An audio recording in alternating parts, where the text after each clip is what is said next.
reçoit plus que ce que l'on donne. J'espère que je leur donne autant que eux me donnent. J'ai besoin de donner tout ce que je pouvais donner. Ah, le bilan est très positif, j'ai pu découvrir un nouveau métier, avoir un aspect relationnel avec les malades, de me donner simplement mon aide, aider les gens, donc c'était vraiment très bien. Je viens le dimanche parce qu'il y avait un vide le dimanche pour accueillir les gens qui viennent se faire opérer. Bonne journée, monsieur Fernandez. C'est très gratifiant et le sourire et le merci des personnes quand vous les avez amenées dans leur chambre et tout montrer est tellement beau que le soir, quand j'ai fini, je suis heureux.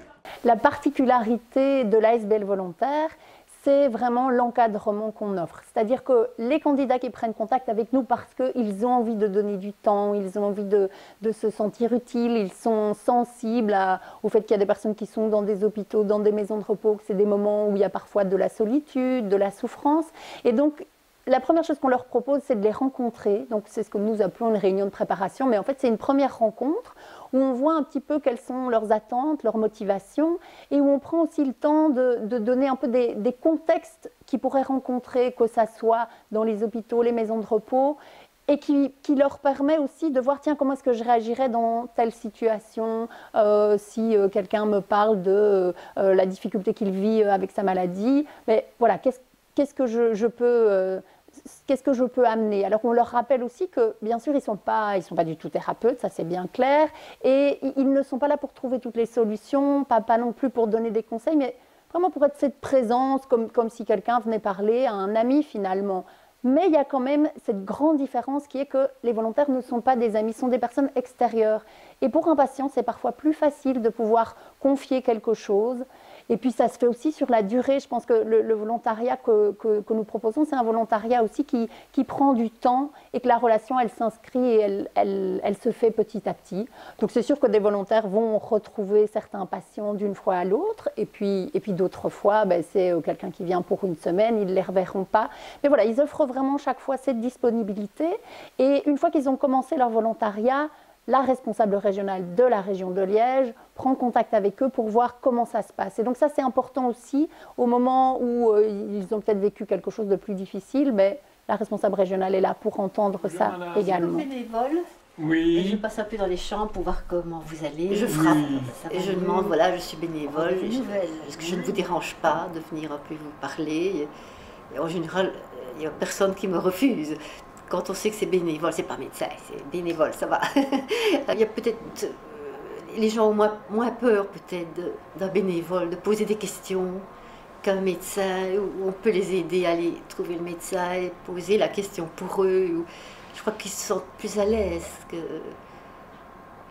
qu'avec le médecin, peut-être qu'il y a plus de distance. C'est toujours émouvant de pouvoir parler comme ça avec des personnes qui sont malades, et c'est extraordinaire, ils sont tellement gentils, contents de me voir que j'ai envie de revenir tous les jours. Et si je n'en ai pas, qu'est-ce que je fais? Je vais dans le coin. Déjà, l'instituteur sonne la cloche. À la dernière sonnerie, accourent Pingui et Guppy, les camarades de classe de Pingui. Bon, les enfants, asseyez-vous. On ne lâche pas un volontaire comme ça au sein du CHC. Et donc la collaboration que nous avons avec le CHC est vraiment importante. Dans chaque service où vont les volontaires, il y a un référent qui est donc vraiment membre du personnel du CHC. Et le volontaire sait que s'il a des questions, s'il a des difficultés, il peut se référer à cette personne. Et c'est également cette personne qui l'accueille le premier jour quand il arrive, qui lui présente le service, qui lui permet de comprendre un petit peu le contexte dans lequel il va faire son volontariat. Et donc ça aussi sont différentes étapes qui font que le volontaire se sent petit à petit un peu plus en confiance par rapport à ce qu'il va rencontrer. Et donc oui, ce lien avec le référent est vraiment important pour qu'il sente et qu'il trouve sa place au sein des services dans lesquels il va être volontaire. Tu vas m'apprendre? J'ai choisi de faire du volontariat. Et surtout ici, on a beaucoup qui ont besoin de câlins, et il y a besoin de soulager aussi les parents qui sont par bien souvent très débordés. Bonjour! C'est Lucas. Bonjour Lucas. Le volontaire est là pour participer aux activités, pour donner une animation avec les enfants, une présence. Il n'est jamais tout seul avec les enfants, puisque nous n'avons pas les compétences pour le volontaire, et là pour accompagner les éducateurs et passer un moment avec les enfants. Et qu'est-ce qu'il a apporté, ça, Nicolas? Nous sommes tenus de la même manière que le personnel médical, soignant, n'importe quoi, à respecter le secret professionnel. Nous ne pouvons pas dire qui nous avons vu. Nous ne savons pas d'ailleurs ce que les patients ont ou n'ont pas. Nous ne pouvons que écouter ce qu'ils disent et puis c'est tout.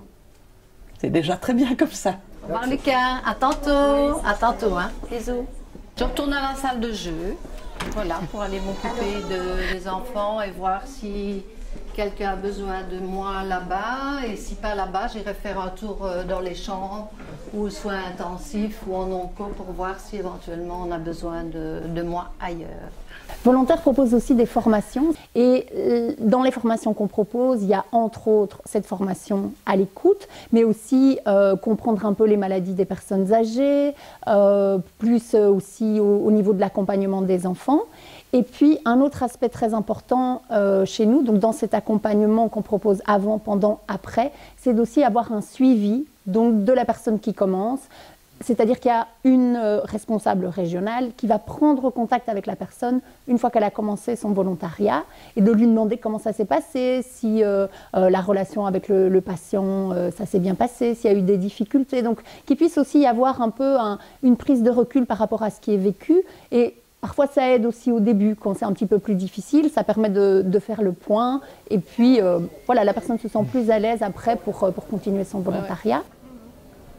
Ça fait naître aussi des vocations. Il y a des jeunes qui, par exemple, via les retraites sociales, donc font cette expérience de 3 jours en maison de repos ou en hôpital et se disent bah, tiens, moi j'ai envie de devenir infirmière, médecin, être soignante et je vois l'importance de pouvoir prendre le temps avec les patients. Bah, ici, je suis en tant que volontaire. J'aide les personnes à transporter les malades d'un point A à un point B. Bah, oui, c'est bien, ouais. Oui, franchement, c'était bien. C'est par rapport à mes retraites organisées par l'école. Donc on a reçu une fiche avec différentes retraites proposées. On devait en choisir 5 et j'en ai choisi donc 5 avec volontaire dedans. Et après j'ai été sélectionnée pour venir ici. Ça va, il arrive, hein? Oui, à tout à l'heure. Désolée. Ben, c'est très bien, hein. Ça permet aussi de donner une petite, comme un petit coup de pouce aussi à notre équipe. Et nous aussi, ça nous permet d'un petit peu les former, même s'il ne faut pas ça comme métier plus tard, c'est toujours agréable. Donc voilà, oui, bien sûr, ce n'est que du positif pour nous. Très bien reçu, donc l'accueil était très chaleureux, on m'a tout de suite mis à l'aise, on m'a tout de suite dit ce que je devrais faire, donc c'était vraiment très, très sympathique. Le bilan est très positif, donc j'ai pu découvrir un nouveau métier, rencontrer de nouvelles personnes, apporter mon aide aux malades et aux brancardiers, donc très positif. Et ça fait quelques semaines qu'on en reçoit plusieurs de plusieurs endroits différents, donc voilà. Oui, Laura, brancardage. Ah d'accord, bah écoute Jérôme.